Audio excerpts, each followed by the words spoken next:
Hello friends, good morning to all of you. Friends, आज हम इस वीडियो में एडिशन ऑफ मैट्रिक्स से स्टार्ट करेंगे। इसके पहले जो पार्ट वन मेरा वीडियो जो निकला हुआ था उसमें हम मैट्रिक्स के जितने भी टाइप है सारे टाइप का हम लोग अध्ययन कर चुके हैं। और इस वीडियो में जो है हम लोग एडिशन ऑफ मैट्रिक्स से स्टार्ट करेंगे। ठीक है, तो आइए शुरू करते हैं। जैसे देखिए यहाँ पे दिया हुआ है एडिशन ऑफ मैट्रिक्स। मैट्रिक्स का एडिशन ऑफ मैट्रिक्स का मतलब होता है कि दो या दो से अधिक कोई मैट्रिक्स है उसको हम कैसे ऐड करना है, ऐड करने के क्या रूल्स हैं, क्या तरीके हैं, तो इसमें हम जानेंगे। ठीक है, तो जिसे में हमारा एक मैट्रिक्स दिया हुआ है, ए दिया हुआ है, एक कंसेप्ट है। ठीक है ना, मैट्रिक्स ए दिया हुआ है, A11, A12, A13, A21 और A22, A23, इतना मैट्रिक्स दिया हुआ है। और ये मैट्रिक्स हमारा किस ऑर्डर का है, तो 2/3 ऑर्डर का है, क्योंकि इस मैट्रिक्स में 2 रोज हैं और 3 कॉलम्स हैं। ठीक है, तो ये मैट्रिक्स किस ऑर्डर का है, तो 2/3 ऑर्डर का है। ठीक है, उसके बाद जो हमारे सेकेंड मैट्रिक्स है, सेकेंड मैट्रिक्स ये भी क्या है, 2/3 ऑर्डर का है। इसमें भी 2 रोज है और 2 कॉलम्स हैं। तो हमारा एक मैट्रिक्स ए दिया हुआ है, दूसरा मैट्रिक्स हमारा बी दिया हुआ है। ठीक है, हमें क्या करना है, हमें डिफाइन करना है, हमें इसको दोनों को जोड़ करके देखना है कि हमें क्या रिजल्ट मिलता है। ठीक है, तो दोनों को जोड़ने का क्या तरीका है ये हम जानेंगे। जैसे देखिए मैट्रिक्स यहाँ पे जब हम दोनों को जोड़े हैं ए प्लस बी, यानी matrix A plus matrix B को जब ऐड करेंगे तो क्या करेंगे, हम मैट्रिक्स ए का फर्स्ट एलिमेंट, मैट्रिक्स बी का फर्स्ट एलिमेंट, दोनों को क्या करेंगे यहाँ ऐड लिख देंगे। ठीक है, यानी इसका A11 लेंगे तो मैट्रिक्स बी का B11 लेंगे, प्लस लिख देंगे। फिर सेकेंड कॉलम में जाएंगे, सेकेंड कॉलम में क्या करेंगे,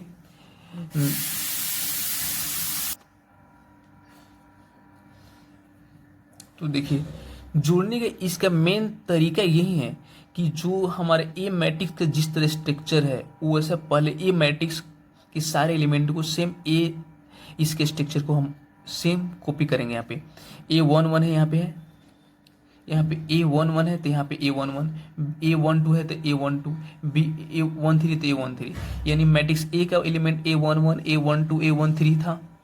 ठीक है ना, A21, A22, A23 था। अब इसके बगल में हम मैट्रिक्स बी के एलिमेंट को रख देंगे प्लस में B11, यहाँ पे B12, B13, B21, B22, B23 ऐसे रख देंगे। उसके बाद दोनों सारे एलिमेंट को ऐड करके जो एलिमेंट जिस पोजीशन पे है उस पोजीशन पे हम उस एलिमेंट को क्या करेंगे, रख देंगे। ये हमारा हो जाएगा, 2 मैट्रिक्स का एडिशन हो जाएगा। मैट्रिक्स 2 या 2 से अधिक मैट्रिक्स को ऐड करने का यही तरीका होता है। यहाँ पे नोट में लिखा हुआ है, note, if A and B are not of the same order then A plus B is not defined. अगर ए और बी सेम ऑर्डर के नहीं हो तो हम उसको ऐड नहीं कर सकते हैं। 2 मैट्रिक्स को जोड़ने का एक ये भी कंडीशन है कि दोनों मैट्रिक्स सेम ऑर्डर का होना चाहिए। अगर सेम ऑर्डर नहीं होगा तो हम नहीं जोड़ सकते हैं, वो नॉट डिफाइंड होगा। ठीक है ना, यहाँ पे हमारा मैट्रिक्स ए क्या है, 2/3 ऑर्डर का है, यानी 2 रोज है 3 कॉलम्स है। हमारा मैट्रिक्स बी भी क्या है, 2/3 ऑर्डर का है, इसमें भी 2 रोज है और 3 कॉलम्स है। यानी दोनों मैट्रिक्स हमारा सेम ऑर्डर का है, तो दोनों मैट्रिक्स जब सेम ऑर्डर का है इसलिए हम इसको क्या करते हैं, जोड़ सकते हैं। इट इज डिफाइंड, ये परिभाषित है, इसको जोड़ा जा सकता है। ठीक है, यहाँ पे उसके बाद यहाँ पे एक और एग्जाम्पल लेंगे, एडिशन ऑफ मैट्रिक्स से रिलेटेड हम एक एग्जाम्पल लेंगे। जैसे मैट्रिक्स हमारा ए दिया हुआ है, इतना दिया हुआ है, मैट्रिक्स बी इतना दिया हुआ है, दोनों मैट्रिक्स क्या है, सेम ऑर्डर का है, ए 2/2 का है, ए भी 2/2 का है, दोनों को ऐड करना है, ए प्लस बी बराबर व्हाट। ठीक है ना, दोनों को ऐड करना है। तो क्या हमने क्या बताया था कि ए के जो भी एलिमेंट है, मैट्रिक्स ए के जो भी एलिमेंट है पहले उसको लिख देंगे, 2 4 3 2 लिख देंगे। ठीक है ना, उसके बगल में मैट्रिक्स बी के एलिमेंट को ऐड कर देंगे, 1 3 -2 5। ऐड करने के बाद जब दोनों को ऐड करेंगे 2 1 3 4 3 7, 2 प्लस -2 1 हो जाएगा और 2 5 7 हो जाएगा। इस प्रकार हमारा ए और बी मैट्रिक्स का एडिशन निकल गया। तो ये तरीका होता है 2 मैट्रिक्स को ऐड करने का। ठीक है, यहाँ पे एक हम दूसरा एग्जाम्पल लेंगे, एडिशन ऑफ मैट्रिक्स से रिलेटेड एक दूसरा एग्जाम्पल लेंगे। दूसरा एग्जाम्पल में हमारा एक मैट्रिक्स ए दिया हुआ है और एक इतना दिया हुआ है, यानी इसको हम ए मान लेंगे, इसको मान लेंगे बी मैट्रिक्स मान लेंगे। ठीक है, और इसमें क्या है, तो एक अलजेब्रिक फंक्शन के रूप में दिया हुआ है, सॉरी ट्रिगोमेट्रिक फंक्शन के रूप में दिया हुआ है। सब सारा जो साइन कॉस ये सब क्या है, ट्रिगोमेट्रिक फंक्शन है। तो देखिए यहाँ पे जैसे मैट्रिक्स ए में हमारा cos square sine square cos square दिया हुआ है, मैट्रिक्स बी में क्या है sign square cos square sine square है, ठीक है ना। तो क्या करेंगे, मैट्रिक्स ए और मैट्रिक्स बी के एलिमेंट को ऐड करेंगे। तो सबसे पहले हम क्या करेंगे, रूल क्या था, हमने क्या बताया था कि मैट्रिक्स ए की जो भी एलिमेंट है पहले उसको हम लिख देंगे, कॉस स्क्वायर यहाँ है, cos square sine square cos square लिख दिए। उसके बगल में मैट्रिक्स बी के एलिमेंट को ऐड कर देंगे, plus sine square plus cos square plus cos square plus sine square. अब हमें पता है, हमें पहले से पता है कि sine square plus cos square का मान क्या होता है, 1 होता है। पहले से हम क्या जानते हैं कि sine square plus cos square मान 1 होता है। तो प्रत्येक जगह जो है, प्रत्येक पोजीशन पे cos square plus sine square, cos square plus sine square है, cos square plus sine square, यहाँ भी cos square plus sine square है, सभी जगह जो है सेम है। तो क्या करेंगे, सबका मान 1 1 1 हो जाएगा। तो हमारे क्या मैट्रिक्स प्राप्त होगा, मैट्रिक्स हमारा 1 1 1 प्राप्त होगा, क्योंकि cos square plus sine square 1 होता है, तो इसका भी मान 1 1 1 1। तो क्या होगा, यानी ये मैट्रिक्स हमको प्राप्त होगा 1 1 1 1, ठीक है ना। तो क्या है, इसी पर ये जो हमारा यही तरीका होता है एडिशन ऑफ मैट्रिक्स का, ठीक है। तो दो मैट्रिक्स को हमने ऐड किया तो हमारा एक तीसरा मैट्रिक्स ये प्राप्त हुआ, ठीक है। अब हम पढ़ेंगे सब्सट्रैक्शन ऑफ मैट्रिक्स, दो मैट्रिक्स को कैसे घटाते हैं, ठीक है। तो सेम वही तरीका है जिस तरह हम ऐड करते थे, प्रत्येक एलिमेंट को ऐड करते थे, उसी तरह घटा देंगे, बस तरीका वही है। तो यहाँ पे मानते हैं हमारे एक मैट्रिक्स ए दिया हुआ है, मैट्रिक्स बी दिया हुआ है, दोनों मैट्रिक्स ए में से मैट्रिक्स बी को घटाना है। तो क्या करेंगे, सब्सट्रैक्ट करस्पॉन्डिंग एलिमेंट, यानी जो करस्पॉन्डिंग एलिमेंट है उसको घटा देंगे। करस्पॉन्डिंग एलिमेंट का मतलब क्या हुआ, अगर ए 1 1 पोजीशन पर जो एलिमेंट है ए मैट्रिक्स ए में, ए 1 1 पोजीशन पर एलिमेंट है, उसमें से मैट्रिक्स बी के बी 1 1 पोजीशन को घटा देंगे। यानी ए 1 1 पोजीशन पर इसका 2 है, अब मैट्रिक्स बी में ए बी 1 1 पोजीशन पर क्या है 1 है, तो क्या करेंगे, 2 में से 1 घटाएंगे, 4 में से 3 घटाएंगे, 3 में से -2 घटाएंगे और 2 में से 5 घटाएंगे, ठीक है। तो यहाँ पे हमने क्या करे, उसको एक मैट्रिक्स के अंदर अरेंज करेंगे, 2 -1 2 -1, 4 -3 4 -3, 3 -2 3 माइनस, और ये माइनस में दिया हुआ तो इसको कोष्ट में कर देंगे, ठीक है ना। यहाँ पे 2 -5, अब क्या करेंगे यहाँ पे, तो 2 -1 1 हो जाएगा, 4 -3 1 और 3 -2, यानी क्या होगा, ये माइनस माइनस प्लस हो जाएगा, तो क्या है 3 2 5 हो जाएगा, और 2 -5 क्या -3 हो जाएगा। इस प्रकार से हम सब्सट्रैक्शन ऑफ मैट्रिक्स निकालते हैं, दो मैट्रिक्स को सब्सट्रैक्ट करते हैं, ठीक है। अब यहाँ पे मैट्रिक्स के कुछ इंपॉर्टेंट प्रॉपर्टीज पढ़ेंगे, कुछ इंपॉर्टेंट क्वालिटी, कुछ इंपॉर्टेंट प्रॉपर्टी शो करता है हमको मैट्रिक्स, तो उसके बारे में हम पढ़ेंगे, ठीक है। देखिए फर्स्ट में क्या है, ऊपर लिखा हुआ है some properties of matrix, matrix के कुछ प्रॉपर्टीज पढ़ेंगे। फर्स्ट में क्या है, कम्यूटेटिव लॉ। कम्यूटेटिव लॉ यानी मैट्रिक्स जो है, यहाँ पे क्वेश्चन में दिया हुआ एडिशन फॉर्म, यानी मैट्रिक्स जो है, मैट्रिक्स को एडिशन, अगर मैट्रिक्स एडिशन फॉर्म में है तो मैट्रिक्स को हम कम्यूटेटिव लॉ में लिख सकते हैं। एडिशन फॉर्म में मैट्रिक्स को हम कम्यूटेटिव लॉ में लिख सकते हैं, यानी मैट्रिक्स क्या करता है, दो या दो से अधिक मैट्रिक्स कम्यूटेटिव लॉ का पालन करता है। जैसे में हमारा मैट्रिक्स ए मान लेते हैं इतना है, मैट्रिक्स बी इतना है, are matrix of the same order से m by n, then a plus B बराबर b प्लस ए। अगर दो मैट्रिक्स सेम ऑर्डर का हो, सेम ऑर्डर का हो, यानी दोनों matrix m by n order का हो, तो हम दोनों को कम्यूटेटिव लॉ के रूप में जो ऐड कर सकते हैं। यानी अगर a प्लस बी का जो मान होगा वही मान क्या होगा, b प्लस c का मान होगा। कम्यूटेटिव लॉ ये कहता है कि a में b को जोड़ दो तो जितना मान आएगा उतना ही मान b में a को जोड़ने पर आएगा। ये होता है कम्यूटेटिव लॉ, ठीक है। उसके बाद है एसोसिएटिव लॉ। मैट्रिक्स जो है एसोसिएटिव लॉ का भी पालन करता है एडिशन फॉर्म में, ठीक है ना। तो for any three matrix A B and C of the same order C m by n, अगर कोई तीन मैट्रिक्स सेम ऑर्डर का हो, सेम ऑर्डर यानी प्रत्येक matrix m by n order का हो, तो वो तीनों मैट्रिक्स को हम एक एसोसिएटिव लॉ में लिख सकते हैं। वो तीनों मैट्रिक्स एसोसिएटिव लॉ का पालन करेंगे। जैसे में हमारा मैट्रिक्स ए प्लस बी को एक साथ जोड़ेंगे तब बाद में मैट्रिक्स सी को जोड़ेंगे, तो उतना ही मान आएगा जितना मैट्रिक्स ए को जोड़ने के बाद मैट्रिक्स ए को जोड़ देंगे, बी और सी को एक साथ जोड़ करके मैट्रिक्स ए जोड़ देंगे, उतना ही मान आएगा। इसका रूल क्या है, ए प्लस बी इसको कोष्ठ में कीजिए, आप प्लस सी कोष्ठ से बाहर कीजिए, बराबर ए प्लस, अब यहाँ हमने ए प्लस बी को कोष्ठ किया था, लेकिन यहाँ क्या करना है, बी प्लस सी को कोष्ठ करना है, लेकिन दोनों तरफ ऐड करने पे क्या होगा, मान बराबर आएगा। इसको कहते हैं एसोसिएटिव लॉ। क्या करते हैं, इसको एसोसिएटिव लॉ बोलते हैं, ठीक है। अब तीसरा है पढ़ना हमको एडिटिव आइडेंटिटी। एडिटिव आइडेंटिटी क्या होता है, तो एडिटिव आइडेंटिटी ये होता है कि किसी मैट्रिक्स में हम क्या ऐड करेंगे कि इससे वही मैट्रिक्स प्राप्त होगा। यानी जिस किसी मैट्रिक्स में, कोई मैट्रिक्स हमारा ए दिया हुआ है, उस मैट्रिक्स में हम क्या ऐड करेंगे कि हमको फिर से वही मैट्रिक्स प्राप्त होगा, यानी मैट्रिक्स ए ही प्राप्त होगा। तो हम जीरो ऐड करेंगे, ठीक है ना, यानी या जीरो मैट्रिक्स ऐड करेंगे। यहाँ पे दिया हुआ है लेट ए मैट्रिक्स ए इतना है, be an M by N order matrix mat N order and O be an M by N zero matrix null या नल मैट्रिक्स, ठीक है। यानी एक मैट्रिक्स हमारा ए है और दूसरा मैट्रिक्स ओ है जो जीरो मैट्रिक्स है, यानी नल मैट्रिक्स है। जीरो मैट्रिक्स या नल मैट्रिक्स का मतलब क्या होता है, जिसका ऑल एलिमेंट क्या है, जीरो हो, जिसके अंदर में जितने भी सारे एलिमेंट हो सारे के सारे अगर जीरो हो तो क्या होगा, जीरो मैट्रिक्स कहलाएंगे या नल मैट्रिक्स कहलाते हैं, ठीक है। तो हम क्या करेंगे, मैट्रिक्स ए में अगर हम जीरो मैट्रिक्स को ऐड करेंगे तो हमारा क्या होगा, हमारा मैट्रिक्स ए ही प्राप्त होगा, ठीक है। क्योंकि अगर हम वन में, अगर थोड़ा देर के लिए देखा जाए, अगर हम टू में वन को टू में जीरो को जोड़ेंगे तो क्या आएगा, टू ही आएगा। फाइव में जीरो को जोड़ेंगे तो क्या आएगा, फाइव ही आएगा। उसी तरह हम मैट्रिक्स ए में जीरो को जोड़ेंगे, जीरो मैट्रिक्स को जोड़ेंगे तो क्या होगा, हम मैट्रिक्स ए ही प्राप्त होगा, ठीक है। तो ए होता है हमारा एडिटिव आइडेंटिटी, ठीक है।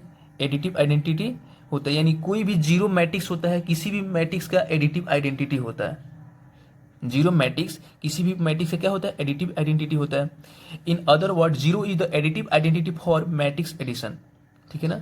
मैट्रिक्स एडिशन में जीरो हमेशा एडिटिव आइडेंटिटी होता है, क्योंकि उस जीरो मैट्रिक्स को हम किसी भी मैट्रिक्स में ऐड करते हैं तो हमारा वही मैट्रिक्स प्राप्त होता है, ठीक है। उसके बाद हम पढ़ेंगे एडिटिव इनवर्स। एडिटिव इनवर्स क्या होता है, तो देखिए एडिटिव इनवर्स का मतलब ये होता है कि किसी मैट्रिक्स में हम क्या घटाएं, किसी मैट्रिक्स में हम क्या ऐड करें कि उसका मान जीरो है, उसको कहते हैं एडिटिव इनवर्स। किसी मैट्रिक्स में हम क्या ऐड कर देंगे कि ऐड करने के बाद उसका मान क्या आएगा, जीरो आएगा, ठीक है। तो यहाँ देखिए हमारा मैट्रिक्स ए दिया हुआ है, मैट्रिक्स ए बराबर इतना M by N order be any matrix then we have another matrix as minus A, ठीक है ना, वो भी M by N order such that A plus minus A equal minus A plus A बराबर zero, ठीक है।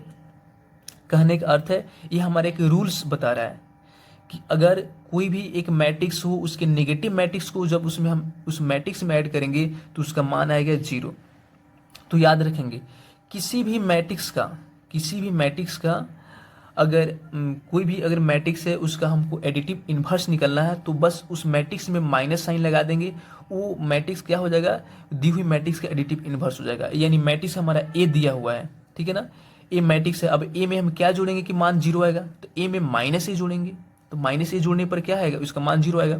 तो minus ए क्या हुआ, माइनस ए हमारा ए का एडिटिव इनवर्स हुआ। माइनस ए जो ए का क्या हुआ, एडिटिव इनवर्स हुआ। यहाँ लिखा हुआ है minus A is the additive inverse of matrix A, minus matrix A is the additive inverse of matrix A या निगेटिव ऑफ ए, ठीक है। तो कंसेप्ट ये होता है कि एडिटिव इनवर्स उसको कहते हैं जिसको किसी मैट्रिक्स में जोड़ देने पर उसका मान जीरो आ जाए, ठीक है। तो ये होता है हमारा एडिटिव इनवर्स का कंसेप्ट, ठीक। देखिए यहाँ पे दिए गए हैं compute A plus B and B minus C also verify that A plus B minus C बराबर A plus B minus C, ठीक है। यानी एक हमारे क्वेश्चन दिया हुआ है और पहले क्या करना है, हमको ए प्लस बी को निकालना है, बी माइनस सी को निकालना है, उसके बाद वेरीफाई करना है कि हमको कि एल एच बराबर आर एच एस आ रहा है कि नहीं। मतलब ए वाला हमारा पार्ट क्या हुआ, ए वाला पार्ट हमारा एल एच एस हुआ और ए आर एच एस हुआ। यानी देखना है कि हमारा एल एच एस मान आर एच एस के बराबर आ रहा है कि नहीं। तो सबसे पहले हम क्या करेंगे, ए प्लस बी का मान निकालेंगे। क्या करेंगे, ए प्लस बी का मान निकालेंगे। ए और बी को जोड़ेंगे, ए और बी को जोड़ने के बाद हमारा मान इतना आएगा। यानी इसके पहले हम एडिशन ऑफ टू मैट्रिक्स हमने पढ़ लिया है, उस नियम पे, उस रूल पे हम क्या करेंगे, दोनों मैट्रिक्स को ऐड करेंगे। दोनों मैट्रिक्स को ऐड करेंगे तो ऐड करने के बाद हमारा इतना मान ए प्लस बी का आया, और बी माइनस सी की ये दोनों मैट्रिक्स को घटाए। हमने सब्ट्रैक्शन ऑफ टू मैट्रिक्स भी पढ़ा है, उस रूल पे इसको घटाएंगे। तो घटाने के बाद हम बी में से सी मैट्रिक्स को घटाएंगे तो हमारा क्या आएगा, इतना मान आएगा। उसके बाद हम क्या करेंगे, अब हमको सिद्ध करना है कि एल एच एस बराबर आर एच एस आ रहा है कि नहीं। यहाँ पे एल एच एस कितना दिया है, इतना दिया है, तो एल एच एस बराबर इतना लिखेंगे। उसके बाद लिखने के बाद क्या करेंगे, मैट्रिक्स ए में हम बी माइनस सी मैट्रिक्स को ऐड करेंगे तो हमारा मान इतना आएगा, इतना आएगा। फिर हम आर एच एस लिखेंगे, आर एच एस हमारा कितना दिया है, इतना दिया है। फिर हम क्या करेंगे, आर एच एस यानी मैट्रिक्स ए प्लस बी में हम मैट्रिक्स सी को ऐड करेंगे तो मान हमारा इतना आएगा। हम देख रहे हैं कि हमारा एल एच एस का मान जितना है उतना ही हमारा क्या है, आर एच एस का मान है। दोनों का मान सेम है, तो अगर दोनों का मान एल एच एस बराबर आर एच एस है तो क्या है, ये हमारा वेरीफाइड हो गया। यानी एल एच एस बराबर आर एच एस, इसको हम लिख सकते हैं इट इज़ वेरीफाइड। ठीक है, तो इस प्रकार से जो है हम किसी दिए हुई कंडीशन में किसी मैट्रिक्स को हम वेरीफाई करते हैं। देखिए यहाँ पे हमें पढ़ना है multiplication of matrix bye scalar. कहने का अर्थ है किसी मैट्रिक्स में हम किसी स्केलर से मल्टीप्लाई करते हैं तो हमें क्या रिजल्ट मिलता है और मल्टीप्लाई कैसे किया जाता है, इस चीज़ को हम एक एग्जाम्पल के तौर पे जानेंगे। मानते हैं हमारा कोई एक मैट्रिक्स ए दिया हुआ है इतना, और मैट्रिक्स बी हमारा इतना दिया हुआ है। ठीक है, तो हमको क्या करना है, एक स्केलर मैट्रिक्स को मल्टीप्लाई करना है, और जो कंडीशन दिया है घटाने का तो घटाना है, और जोड़ने का कंडीशन दिया है तो जोड़ना है। ठीक है ना, यहाँ पे क्या दिया है, the compute 3a minus 5b। यहाँ जो हम 3 देख रहे हैं, 3 क्या है, स्केलर, एक स्केलर क्वांटिटी है, मतलब एक स्केलर है जो मैट्रिक्स ए में मल्टीप्लाई करना है। इसको 3 से मैट्रिक्स ए में मल्टीप्लाई करेंगे और उसमें से घटा देंगे हम 5b को घटा देंगे। यानी 5 से मैट्रिक्स बी में मल्टीप्लाई करके क्या करेंगे, 3 में से 5b को घटा देंगे। घटाने के बाद जो हमारा रिजल्ट आएगा वो हमारा आंसर होगा। तो सबसे पहले हम मल्टीप्लाई किसी मैट्रिक्स में किसी स्केलर से मल्टीप्लाई कैसे करते हैं, तो देखिए हमारा मैट्रिक्स ए इतना दिया हुआ है, मैट्रिक्स ए में हम क्या करना है, 3 से गुना करना है, तो यहाँ 3 लिखेंगे और मैट्रिक्स ए यहाँ मैट्रिक्स ए लिख देंगे। अब क्या है कि इसके अंदर में हम जितने भी एलिमेंट है, जितने एलिमेंट के डिनोमिनेटर में हमारा यानी हर में 3 आया है, सारे 3 को हम क्या करेंगे, काट देंगे। इस 3 से सारे 3 कट जाएंगे। सारे 3 कटेगा तो क्या होगा, हमारा इतना मैट्रिक्स प्राप्त होगा कट करके 2 3 5 1 2 4 7 6 2। यानी यहाँ पे क्या, यहाँ पे बता रहा है कि प्रत्येक एलिमेंट में हम 3 से मल्टीप्लाई करेंगे। प्रत्येक एलिमेंट में क्या करेंगे, 3 से मल्टीप्लाई करेंगे। तो क्या करेंगे, अगर हम 2/3 में हम 3 से मल्टीप्लाई करेंगे तो क्या होगा, 3 3 कट जाएगा, हमारा क्या आंसर आएगा, 2 आंसर आएगा। हम 1 में फिर क्या करेंगे, 1 में 3 से मल्टीप्लाई करेंगे, हो 3। यानी जितना भी अंदर ए के अंदर में जितना एलिमेंट है, सारे एलिमेंट में 3 से मल्टीप्लाई करेंगे। 3 से मल्टीप्लाई करेंगे तो हमारा इतना आएगा। 2/3 में 3 से करेंगे तो 2 आएगा, 3 3 कट जाएगा। फिर 3 में 1 से गुना करेंगे तो 3 आएगा। 3 में फिर 5/3 में 3 से गुना करेंगे तो 3 3 कट जाएगा, 5 आएगा। इस प्रकार मल्टीप्लाई करने पर हमारा 3 इतना प्राप्त होगा। जस्ट लाइक उसी तरह हमको 5b भी करना है। 5 में हम क्या करना है, प्रत्येक b के अंदर में जितने भी सारे एलिमेंट है, सारे एलिमेंट में 5 से मल्टीप्लाई करना है। 5 से मल्टीप्लाई करने के बाद जितने भी 5 है सारे 5 कट जाएंगे, और यहाँ 1 है, 1 में 5 से करेंगे तो वो क्या होगा, 5 आएगा। यानी जो हमारा रूल गुना करने का जो रूल ए में हमने देखा है वही रूल इसमें भी करेंगे तो हमारा 5b का मान कितना आएगा, इतना आएगा। ठीक है, इस प्रकार हम क्या करेंगे, हमारा 3a भी निकल गया, 5b भी निकल गया। अब 3 में से 5b घटाएंगे तो देख रहे हैं हमारा 3a का जो भी एलिमेंट है वो सारे वही एलिमेंट हमारा 5b में है।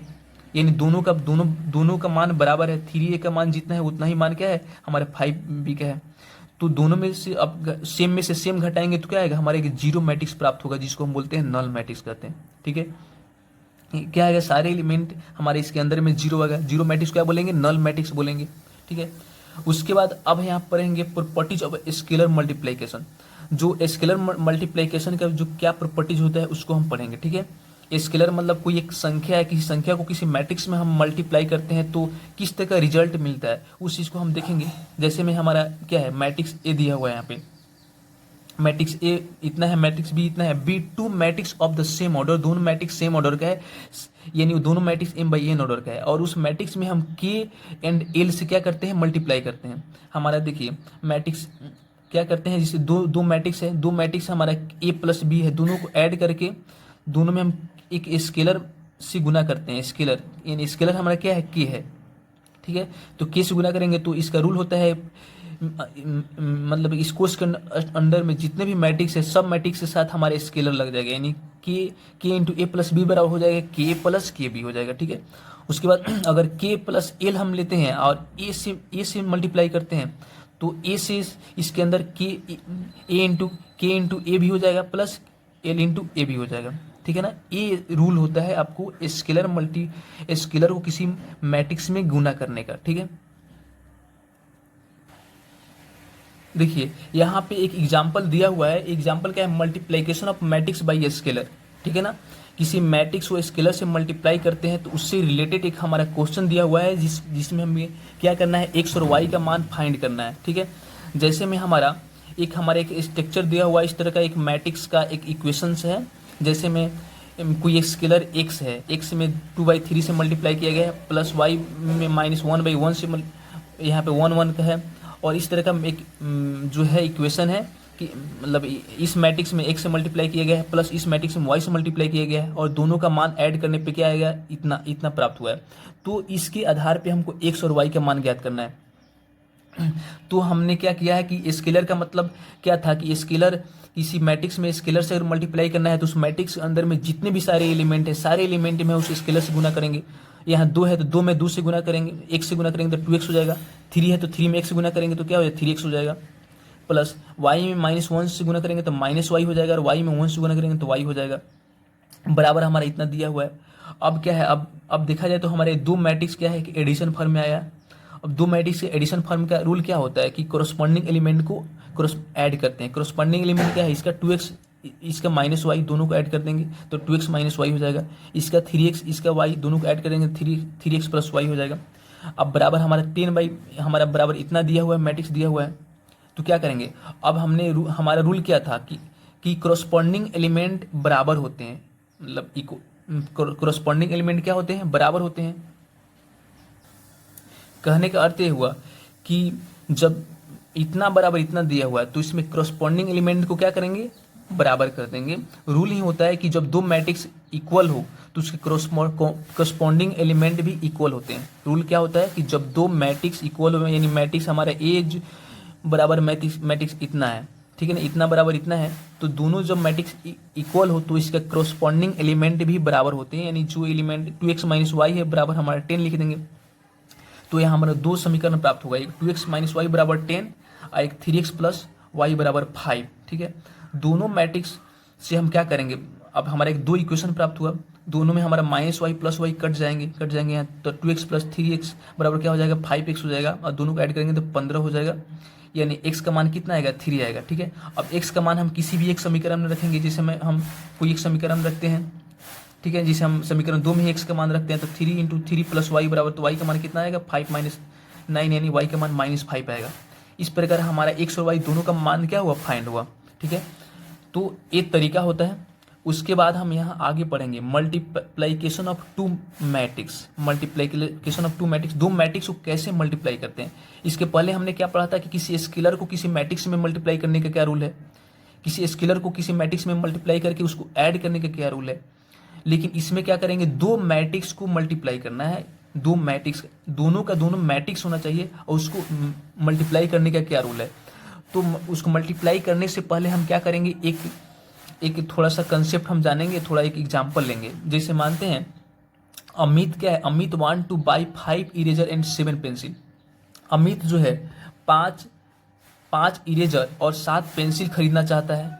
अनु जो है, अनु वांट्स टू बाई, ठीक है ना, बाई है BUY, to buy 3 eraser and 4 pencil.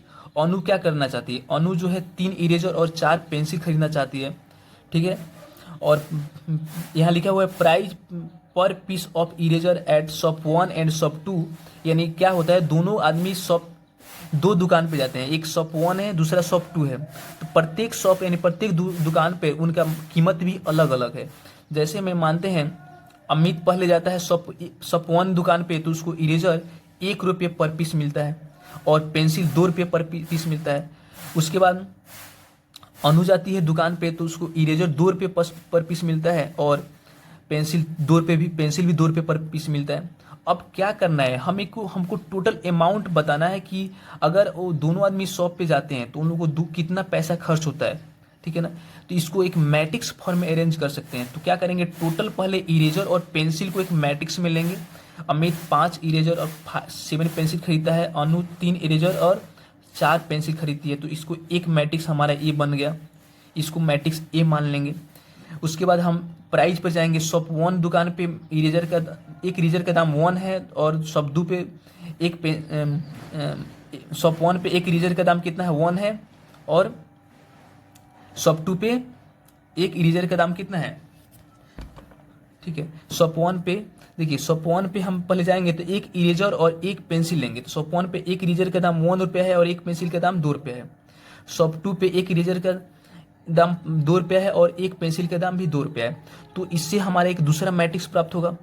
अब इस मैट्रिक्स को हम ए मानते हैं, इसको बी मान लेंगे, ठीक है। इसके बाद अब दोनों को जो है मल्टीप्लाई करेंगे, तो मल्टीप्लाई करने के बाद हमको टोटल अमाउंट प्राप्त होगा कि दोनों आदमी अगर इरेजर और पेंसिल खरीदा तो कितना पैसा उनका इन्वेस्ट हुआ। इसको मैट्रिक्स के रूप में हम निकाल सकते हैं, मैट्रिक्स के नियम से निकाल सकते हैं। देखिए यहाँ पे अमित क्या है, शॉप 1 पे जाता है, तो शॉप 1 पे अगर अमित जाएगा तो एक इरेजर खरीदेगा, तो उस एक इरेजर का दाम 1 रुपया है, तो 5 इरेजर का दाम कितना होगा, 5 रुपया होगा। एक पेंसिल का दाम 2 रुपया है, तो 7 पेंसिल का दाम कितना होगा, 14 रुपया होगा, और दोनों को ऐड करेंगे तो 19 रुपया।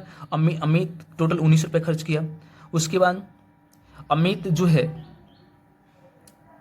उसी तरह अमित शॉप 2 पर गया तो 24 रुपया उसका खर्च हुआ। शॉप 1 पे 19 रुपया, शॉप 2 पे 24 रुपया। अनु शॉप 1 पे गई तो उसका जो है टोटल 11 रुपया खर्च हुआ और शॉप 2 पे गई तो उसका 14 रुपया खर्च हुआ। अब क्या करेंगे, यहाँ पे हम उसको मैट्रिक्स फॉर्म में टोटल उसका प्राइस निकालेंगे, उसका कितना कॉस्ट खर्चा हुआ, ठीक है। तो यहाँ देखिए क्या करेंगे, हमारा इसको ए बराबर मैट्रिक्स इतना मान लेंगे। ए क्या है, इरेजर और पेंसिल की संख्या का मैट्रिक्स है, और ये क्या है, जो जितना उन लोगों को शॉप 1 और शॉप 2 पे जाने पे जितना खर्चा हुआ है, मतलब जितना प्राइस पर पीस आपको इरेजर एंड आपको क्या है, इरेजर और पेंसिल का जो कॉस्ट है पर पीस, उसको मैट्रिक्स बी में सजाया गया है, ठीक है। अब क्या करेंगे, दोनों मैट्रिक्स को जब मल्टीप्लाई करेंगे तो हमारा टोटल कॉस्ट निकल जाएगा। तो मल्टीप्लाई करने का रूल क्या था, मल्टीप्लाई करने का एक रूल होता है, जो रूल अभी इसमें आपको नहीं बताया गया है। कहने का अगर इस तरह का कंडीशन आ जाए तो आप कैसे निकालिएगा। तो हमने तो दो मैट्रिक्स को मल्टीप्लाई करने का रूल बताया नहीं है, हमने तो स्केलर को किसी मैट्रिक्स से मल्टीप्लाई करने का रूल बताया है, ठीक है। तो अब इसको जो है, यानी अगर इसको मल्टीप्लाई करना है तो उसका रूल हम एक नीचा पढ़ेंगे, ठीक है ना। उस रूल को नीचा पढ़ेंगे। यहाँ लिखा हुआ how multiply two matrix in mathematics, दो मैट्रिक्स को मैथमेटिक्स में हम कैसे मल्टीप्लाई करते हैं, इसका एक यहाँ रूल हम पढ़ेंगे। रूल बहुत ही शानदार रूल है और इस रूल को माइंड में रखेंगे, क्योंकि देखिए ये कोई जरूरी नहीं है कि हम पास करने के लिए या हमारा एग्जाम में पूछेगा तभी उसी के लिए यूज है। अरे इस लाइफ में, अपने लाइफ में भी यूज कर सकते हैं। मैट्रिक्स के माध्यम से आप बिजनेस व्यवसाय कर रहे हैं तो बहुत आसानी से बहुत कम समय में किसी चीज़ का कैलकुलेशन करके आप टोटल अमाउंट जो है या जो कंडीशन है उसको निकाल सकते हैं, ठीक है। यहाँ पे दिया हुआ है यहाँ पे how multiply two matrix in mathematics, दो मैट्रिक्स को मैथमेटिक्स में कैसे मल्टीप्लाई करते हैं, यहाँ इस रूल को पढ़ेंगे। The product of two matrix A and B is defined if the number of columns of A is equal to the number of rows of B. यानी दो मैट्रिक्स को हम तभी मल्टीप्लाई कर सकते हैं कि अगर दोनों मैट्रिक्स सेम ऑर्डर का हो। दोनों मैट्रिक्स क्या करता हो, सेम ऑर्डर का हो, यानी जितना मैट्रिक्स ए में जो है, ठीक है, जितना जो मैट्रिक्स ए का ऑर्डर है वही मैट्रिक्स अगर बी का ऑर्डर हो तभी हम मल्टीप्लाई कर सकते हैं। दोनों मैट्रिक्स का ऑर्डर सेम होना चाहिए। नहीं, मैं ऑर्डर सेम, सॉरी हमने से थोड़ा एक मिस्टेक हो गया, ऑर्डर सेम नहीं होना चाहिए। ऑर्डर कहने का अर्थ ये है कि और अगर ऑर्डर सेम हो तभी भी हम मल्टीप्लाई कर सकते हैं, ये तो निश्चित है। एक कंडीशन ये है कि ऑर्डर सेम ही होना चाहिए, ऐसा नहीं है। हमसे थोड़ा सा मिस हो गया है। कंडीशन तो ये है कि कोई दो मैट्रिक्स को अगर मल्टीप्लाई करना है तो किसी एक मैट्रिक्स ए के कॉलम, मैट्रिक्स ए का जो कॉलम है वो कॉलम की संख्या मैट्रिक्स बी की रो की संख्या के बराबर होना चाहिए। यानी अगर देखिए यहाँ क्या है, the product of two matrix A and B is defined if the number of columns of A is equal to the number of rows of B. यहाँ पे ये बता रहा है कि दो मैट्रिक्स को हम तभी मल्टीप्लाई कर सकते हैं जब किसी एक मैट्रिक्स की कॉलम दूसरे मैट्रिक्स की रो के बराबर हो, तभी हम ए और बी को मल्टीप्लाई कर सकते हैं। ठीक है, हमारा दिया हुआ late A be an m by n matrix and B be an n by p matrix, then the product of the matrix A and B is the matrix C of order m by p। कहने का अर्थ है कि एक A matrix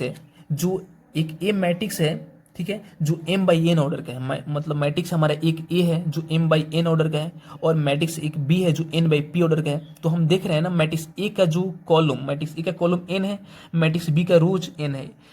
जो matrix A का column है वो matrix B का रोज है। यानी यहाँ एन क्या है, इधर कॉलम लिखते हैं, इधर रोज लिखते हैं। ये रोज है, एक कॉलम है, इसको रोज बोलते हैं, इसको कॉलम बोलते हैं। ठीक है, तो जो मैट्रिक्स ए का कॉलम है वही मैट्रिक्स बी का रोज है, तो कॉलम और रोज दोनों बराबर है, तो आराम से हम मैट्रिक्स ए में मैट्रिक्स बी से मल्टीप्लाई कर सकते हैं। ए मल्टीप्लाईकेबल है, ठीक है ना, ये मल्टीप्लाईकेबल है, इसको मल्टीप्लाई कर सकते हैं। अब इसका ऑर्डर लिखना है कि अगर दोनों मैट्रिक्स को और गुना करने के बाद जो हमको मैट्रिक्स प्राप्त होगा उस मैट्रिक्स का ऑर्डर क्या होगा। तो उस मैट्रिक्स के ऑर्डर पता कर, उस मैट्रिक्स का ऑर्डर क्या होता है कि जो ए का जो रोज है वो बी का कॉलम, ए की रोज और बी के कॉलम को क्या करते हैं, कॉलम मैट्रिक्स को मल्टीप्लाई करने पर जो मैट्रिक्स प्राप्त होता है वो उसका ऑर्डर हो जाता है। जैसे देखिए, सबसे पहले हमारा क्या था कि दो मैट्रिक्स को मल्टीप्लाई करने का रूल क्या था कि दोनों मैट्रिक्स के में फर्स्ट मैट्रिक्स के कॉलम और सेकेंड मैट्रिक्स के रोज क्या होने, बराबर होना चाहिए।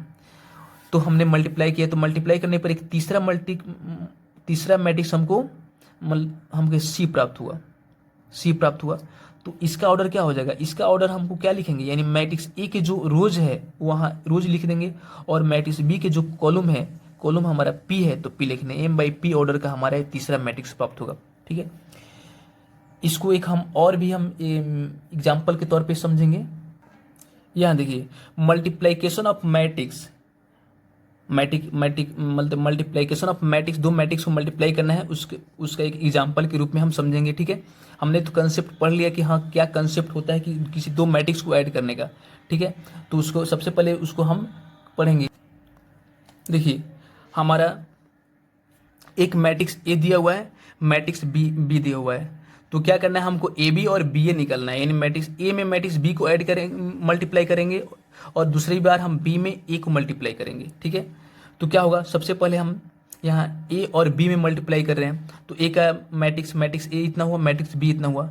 अब रूल क्या होता है, मल्टीप्लाई करने का रूल क्या होता है, वो रूल को हम क्या इसमें जानेंगे, उस रूल को इस एग्जाम्पल में हम जानेंगे कि गुना कैसे करते हैं। ये तो हम जाने कि हाँ दो मैट्रिक्स में फर्स्ट मैट्रिक्स के कॉलम सेकेंड मैट्रिक्स रो के बराबर होना चाहिए, और ठीक है ना, तो आराम से हम मल्टीप्लाई कर सकते हैं, इतना तक ही जाना हमने। लेकिन इसमें हमें जानना है कि गुना कैसे करते हैं, फर्स्ट मैट्रिक्स से सेकेंड मैट्रिक्स में गुना करने का यानी रूल क्या होता है जानेंगे हम। तो देखिए, फर्स्ट मैट्रिक्स का जो रोज है उस सेकेंड मैट्रिक्स के कॉलम में गुना कर देंगे। फर्स्ट मैट्रिक्स के रो के प्रत्येक एलिमेंट से सेकेंड मैट्रिक्स के कॉलम के प्रत्येक एलिमेंट को गुना कर देंगे। जैसे देखिए, फर्स्ट मैट्रिक्स के रो में क्या है, 2 और 4 दिया है, ये रो है इसका, और सेकेंड मैट्रिक्स की क्या है, कॉलम के 1 और -2 है, तो 2 में 1 से गुना करेंगे तो यहाँ देखिए रूल क्या है कि R1 C1 का मतलब हुआ फर्स्ट मैट्रिक्स के रो सेकेंड मैट्रिक्स के कॉलम। यहाँ लिखेंगे first matrix row second matrix के कॉलम। फर्स्ट मैट्रिक्स देखिए, फर्स्ट मैट्रिक्स की first row first column, first matrix के first row second column, first matrix के सेकेंड रो फर्स्ट कॉलम, और फर्स्ट मैट्रिक्स के फर्स्ट आपको second row first second column, ये rule होता है, ठीक है ना। इसी रूल पे इसको मल्टीप्लाई किया गया है। तो क्या करेंगे, फर्स्ट मैट्रिक्स के 2 लेंगे और 2 में क्या करेंगे 1 से गुना करेंगे, 2 इंटू 1 प्लस, दोनों क्या करेंगे ऐड कर देंगे प्लस। फिर 4 में क्या करेंगे, 4 में -2 से गुना करेंगे तो 4 इंटू -2, दोनों गुना करके ऐड कर देंगे। फिर यहाँ आएंगे, फिर सेकेंड मैट्रिक्स आएंगे, तो सेकेंड मैट्रिक्स आएंगे, सेकेंड मैट्रिक्स सेकेंड रो यानी फर्स्ट रो में दूसरे मैट्रिक्स के दोनों कॉलम से गुना करेंगे, फर्स्ट मैट्रिक्स के दूसरे मैट्रिक्स के दोनों कॉलम से गुना करेंगे, यानी फर्स्ट मैट्रिक्स रो इतना है तो इसका सेकेंड मैट्रिक्स क्या है, दोनों कॉलम से गुना करेंगे, तो फर्स्ट कॉलम से गुना कर दिया तो इतना है। अब क्या, इसी फर्स्ट मैट्रिक्स से फिर हम सेकेंड कॉलम में गुना करेंगे, तो 2 में 3 से गुना करेंगे तो 3, फिर क्या करेंगे 4 में 5 से गुना करेंगे तो 4 5 20, ठीक है ना, इतना आएगा। अब सेकेंड मैट्रिक्स में आएंगे, सेकेंड मैट्रिक्स में आएंगे तो 3 में 1 से, तो क्या करेंगे second row first column, second row first column लेंगे, सेकेंड रो फर्स्ट कॉलम लेंगे, 3 में 3 से गुना करेंगे तो 3 प्लस 2 में -2 से गुना करेंगे तो -2, 2 इंटू -2, ठीक है। अब फिर सेकेंड रो सेकेंड कॉलम में आएंगे तो 3 में 3 से करेंगे 3 होगा, और 2 में 5 से करेंगे तो 5 दूना 10 हो जाएगा। इस प्रकार इसको कैलकुलेशन करेंगे तो -6 क्या आएगा प्राप्त, -6 26 -1 19, इतना प्राप्त होगा। तो ये क्या हुआ, हमारा दो मैट्रिक्स को गुना करने का रूल है और तरीका है, जो है इस तरीके से हम गुना कर सकते हैं, ठीक है। यानी क्या करना है, देखिए रूल क्या है कि फर्स्ट मैट्रिक्स की जो R1 है, R1, इस R1 से सेकेंड मैट्रिक्स की कॉलम 1 और सेकेंड मैट्रिक्स कॉलम 2 में दोनों में मल्टीप्लाई करेंगे। फिर क्या करेंगे, R जो 2 है फर्स्ट मैट्रिक्स के, ये हमारा मैट्रिक्स ए हुआ, ए मैट्रिक्स बी हुआ, तो फर्स्ट मैट्रिक्स R1 से फर्स्ट मैट्रिक्स के सेकेंड मैट्रिक्स के, यानी मैट्रिक्स ए के R1 से मैट्रिक्स बी के दोनों कॉलम में गुना करेंगे। फिर मैट्रिक्स बी के R2 यानी सेकेंड रो से मैट्रिक्स बी के दोनों कॉलम से गुना करेंगे, दोनों गुना करके हम लिख देंगे। ये रूल होता है। लिखने के बाद जो भी हमारा आंसर आएगा वो दोनों मैट्रिक्स के मल्टीप्लिकेशन होगा, ठीक है। उसी तरह हमको बी ए निकालना है। पहले क्या था, ए में बी से मल्टीप्लाई किए थे, अब इसमें क्या करना है, बी में ए से मल्टीप्लाई करना है। तो मल्टीप्लाई करेंगे तो क्या होगा, मल्टीप्लाई करने के बाद हमारा इतना आएगा, क्या आएगा 11 10 और 11 2 आएगा। तो देखिए हमारा जो ए में बी से मल्टीप्लाई करने के पर जो आंसर आया है और बी में ए से मल्टीप्लाई करने पर आंसर आया है, दोनों डिफरेंट है। तो कभी भी याद रखेंगे, कंसेप्ट होता है, कभी भी ए बी बराबर बी ए नहीं हो सकता है, ठीक है। कभी भी दो मैट्रिक्स के मल्टीप्लिकेशन के फॉर्म में अगर देखा जाए तो जो ए में बी से गुना करेंगे वो बी में ए से गुना करने पर बराबर नहीं आएगा, ये रूल होता है। यही कंसेप्ट हो रहा है, A B not equal to B A, ये ध्यान में रखेंगे, ठीक है। ऑब्जेक्टिव में भी पूछ सकता है कि अगर दो मैट्रिक्स है, दो मैट्रिक्स ए और बी है, दोनों को क्या अगर मल्टीप्लाई करते हैं तो क्या ए बी बराबर बी आ सकता है, तो नहीं आएगा, कभी भी नहीं आएगा, ठीक है। तो एक रूल है यहाँ पे, मैट्रिक्स ए है 3/2 ऑर्डर का है और मैट्रिक्स बी है 2/1 ऑर्डर का है, तो और दोनों को गुना करने पर मैट्रिक्स सी प्राप्त होता है। तो इसका ऑर्डर क्या होगा, तो देखिए इसका ऑर्डर 3/2 है, इसका ऑर्डर 2/1 है। तो रूल क्या है कि पहले मैट्रिक्स के कॉलम दूसरे मैट्रिक्स के रो के बराबर होना चाहिए। तो इसका कॉलम 2 है, इसका रो 2 है, दोनों कॉलम रो दोनों बराबर है। तो आराम से क्या है, हम मल्टीप्लाई कर सकते हैं, इट इज मल्टीप्लाईकेबल, तब इसको हम मल्टीप्लाई कर सकते हैं, ठीक है। अच्छा, उसके बाद अब इसका ऑर्डर लिखना है। तो ऑर्डर के लिए हम ऑर्डर के लिए क्या बोले थे कि जब तीसरा मैट्रिक्स जो हमें प्राप्त होगा उसका ऑर्डर के लिए फर्स्ट मैट्रिक्स की रो लिख देंगे और सेकेंड मैट्रिक्स के कॉलम लिख देंगे। ये इसका तीसरे मैट्रिक्स का ऑर्डर हो जाएगा, क्या हो जाएगा, ऑर्डर हो जाएगा। ये रूल्स होता है, तीसरे मैट्रिक्स से क्या हो जाएगा, ये ऑर्डर हो जाएगा। इस तरीका से जो है हम मैट्रिक्स को मल्टीप्लाई कर सकते हैं। इसके कंडीशन को हम जान लिए कि हाँ दो मैट्रिक्स को मल्टीप्लाई करने का तरीका क्या है और मैट्रिक्स कैसे होना चाहिए, किस ऑर्डर का होना चाहिए, ये सारी बात इसमें हमने जान लिया। यहाँ एग्जाम्पल हम एक लेंगे। हमारे एक मैट्रिक्स इतना दिया हुआ है और दूसरा मैट्रिक्स इतना दिया हुआ है, ठीक है। तो इसमें हम देख रहे हैं, तो ये जो मैट्रिक्स है, इस मैट्रिक्स में एक ही रो है एक ही कॉलम है और इसमें एक ही रो है। इसमें एक कॉलम है, एक कॉलम वाला मैट्रिक्स है, एक रो वाला मैट्रिक्स है। देखा जाए तो इस शेप में ही दिखाई दे रहा है, ठीक है। अगर इसका ऑर्डर हम देखना चाहें तो इस मैट्रिक्स का ऑर्डर क्या है, इसमें अगर देखा जाए तो रो इंटू मैट्रिक्स का ऑर्डर क्या लिखते हैं, रो इंटू कॉलम लिखते हैं, रो इंटू कॉलम लिखते हैं। तो इसका रो कितनी है, रो की संख्या कितनी है, 3 है, 1 2 3। इस तरह देखेंगे तो 3 एलिमेंट है तो 3। और कॉलम कितनी है, तो कॉलम 1 है, तो 3/1 ऑर्डर का हुआ, ये 1/3 ऑर्डर का हुआ। तो हम यहाँ देख रहे हैं कि हमारा इसका इस मैट्रिक्स का कॉलम इस मैट्रिक्स के रो के बराबर है, यानी इसका कॉलम 1 है तो इसका भी रो 1 है। तो आराम से हम मल्टीप्लाई कर सकते हैं, मल्टीप्लाईकेबल है, ठीक है। अब मल्टीप्लाई करने पर क्या आएगा, तो जो रूल है, हमने रूल क्या बताया था कि जो फर्स्ट मैट्रिक्स के रो सेकेंड मैट्रिक्स के प्रत्येक कॉलम से मल्टीप्लाई कर देंगे, ठीक है। तो मल्टीप्लाई करेंगे तो देखिए फर्स्ट मैट्रिक्स के रो 1 लेंगे, 1 में सेकेंड मैट्रिक्स के कॉलम से गुना करेंगे, तो 1 में 2 से करेंगे तो 1 × 2, 1 में 3 से करेंगे तो 1 × 3, 1 में 4 से करेंगे तो 1 × 4, ठीक है। फिर सेकेंड रो लेंगे, सेकेंड रो में सेकेंड रो से क्या करेंगे, दूसरे जो मैट्रिक्स है उसके कॉलम में गुना करेंगे, ठीक है। फर्स्ट कॉलम में सेकेंड रो से फर्स्ट कॉलम में गुना करेंगे तो 2 × 2, सेकेंड रो से सेकेंड कॉलम में गुना करेंगे 2 × 3। इस तरह करके हमारा जो है इस तरह का मैट्रिक्स हमें प्राप्त होगा, मैट्रिक्स इतना प्राप्त होगा और ये हमारे क्या हो जाएगा, आंसर हो जाएगा, ठीक है। तो दो मैट्रिक्स को मल्टीप्लाई करने का क्या है, सबसे आसान रूल है। तो अब यहाँ पढ़ेंगे, यहाँ पे कुछ एक कंडीशन दिया हुआ है। कंडीशन क्या है, यहाँ देखिए, यहाँ पे क्वेश्चन 1 में दिया हुआ है, क्वेश्चन दिया हुआ है कि books of a particular school has 10 dozen chemistry book, 8 dozen physics book, 10 dozen economic book, their selling price are 80, 60, 40 each respectively, ठीक है। Find total amount books of will receive from selling all the books using matrix algebra. कहने का अर्थ है कि book shop पे कोई आदमी जाता है और क्या करता है, वो जो है केमिस्ट्री, फिजिक्स और इकोनॉमिक का बुक्स लेता है और प्रत्येक डोजन के रूप में लेता है। एक डोजन में लगभग 12 बुक्स होते हैं, ठीक है। तो इस तरह बुक्स लेता है और प्रत्येक बुक का दाम, मतलब कि जो फिजिक्स है, फिजिक्स अगर का एक बुक का दाम आपका 80 रुपया है, आपको केमिस्ट्री के एक बुक का दाम 80 रुपया है, ठीक है। फिजिक्स की एक बुक का दाम 60 रुपया है और इकोनॉमी की एक बुक का दाम 40 रुपया है। और तो एक एक बुक का दाम दिया हुआ है, ऐसे में वो क्या करता है कि डोजन के रूप में बुक खरीदता है। एक डोजन में 10-10 बुक रहते हैं, तो केमिस्ट्री, फिजिक्स, इकोनॉमिक्स तीनों बुक्स लेते हैं। तो इसको क्या करना है कि हमें टोटल अमाउंट बताना है कि वो आदमी कितना अमाउंट खर्च करेगा, तो ये सारे बुक्स उसको उपलब्ध होंगे।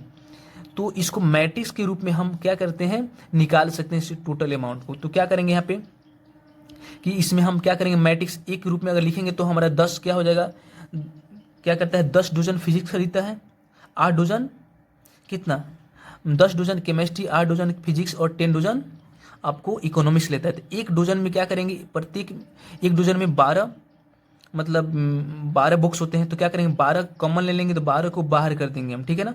अब 10, 8, 10, 10, 8, 10 ये हो जाएगा। उसके बाद मैट्रिक्स बी लेंगे, इसमें क्या करेंगे, प्रत्येक एक बुक का जितना प्राइस है वो प्राइस इसमें लिख देंगे। प्राइस करने के बाद हमारा 2 मैट्रिक्स प्राप्त हुआ, इसका ऑर्डर 1/3 है, इसका ऑर्डर 3/1 है। अब देखते हैं इसका कॉलम इसके रो के बराबर है, 3 के दोनों सेम है। तो आराम से अब दोनों को हम मल्टीप्लाई करेंगे। दोनों को मल्टीप्लाई करने के बाद दोनों जो हम मल्टीप्लाई करेंगे तो क्या होगा, जो मैट्रिक्स के मल्टीप्लाई करने का जो रूल है, जो मैट्रिक्स को मल्टीप्लाई करने के रूल है, उस रूल पे हम मल्टीप्लाई करेंगे तो हमारा इतना प्राप्त होगा। प्राप्त करने के बाद इतना हुआ, उसके बाद टोटल अमाउंट हमारा आएगा 20,160 रुपये आएगा। उतना सारे बुक खरीदने पे उसको उतना टोटल अमाउंट क्या होगा, प्राप्त होगा, ठीक है। तो इस वीडियो में जो है इतना ही रहने दिया जाता है, क्योंकि वीडियो बहुत लंबा हो जाएगा। और इसके जो हमारा मैट्रिक्स का सेकेंड पार्ट जो था, मैट्रिक्स जो कंसेप्ट था, कंसेप्ट का सेकेंड पार्ट क्लियर हुआ।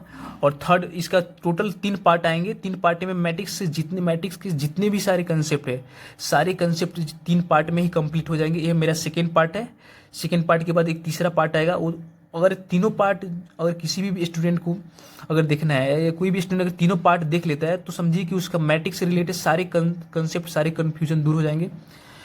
और अगले बार से जो है फोर्थ पार्ट से हम क्या शुरू करेंगे, तो हम एनसीईआरटी का ऑल सॉल्यूशन शुरू करेंगे। एनसीईआरटी जब सॉल्यूशन समाप्त हो जाएगा तो हम आर एस अग्रवाल के बुक भी सॉल्यूशन करेंगे।